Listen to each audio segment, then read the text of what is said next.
Mackey Motors in Lake City is the place to find new and certified used vehicles. With a knowledgeable sales staff and amazing service department, you'll drive away satisfied. Find new roads at Mackey Motors in Lake City, MackeyMotors.com.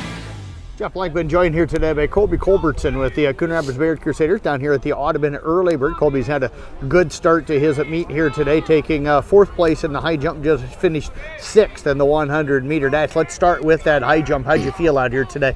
Oh, I kind of felt stiff. It's kind of cold, and we had a kid doing long jumps, so we had to wait for a little bit, so I didn't jump my best. How'd you try to stay warm? Me and a couple other kids were just doing some quick warm-ups to try to keep warm, but we didn't expect it to be so long.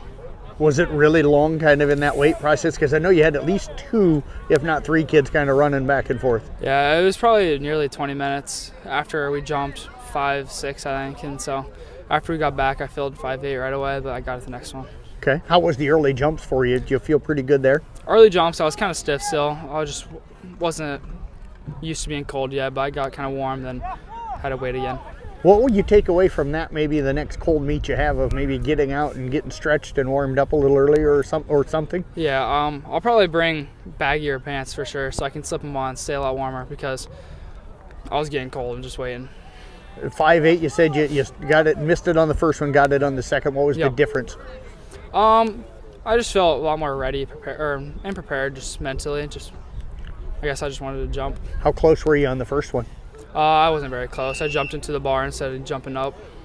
Did you go out 5'10"? Yeah, I jumped out 5'10".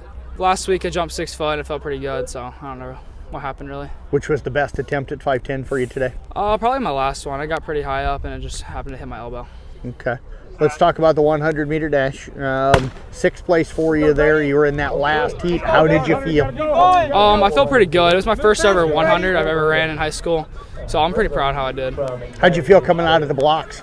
Out of blocks, I was pretty even with everybody besides the one kid that got first. He was fine from the beginning. Where did you feel like you were your strongest in the 100, and how much have you had a chance to practice it being your first one in a meet? I didn't practice very much. I run the 400 during practice, but since I'm doing a lot more sprinting events, they're trying to put me in the 100 and 200 more often. Is there a reason for that? Do you just feel like you've got that ability to sprint, or is it just getting you more events? I got the ability to sprint. I had it last year too. We just had a pretty stacked sprinting squad, and so they just kind of stuck me in the 400. Got the 4x2 coming up. What do you do to get warmed up for that and ready to go? Just the normal warm-up I did for the 100 and all the other sprinting events. Well, I tell you what, great job out here today. Go get warmed up. Appreciate you joining us. Best luck the rest of the way. All right, thanks, Jeff.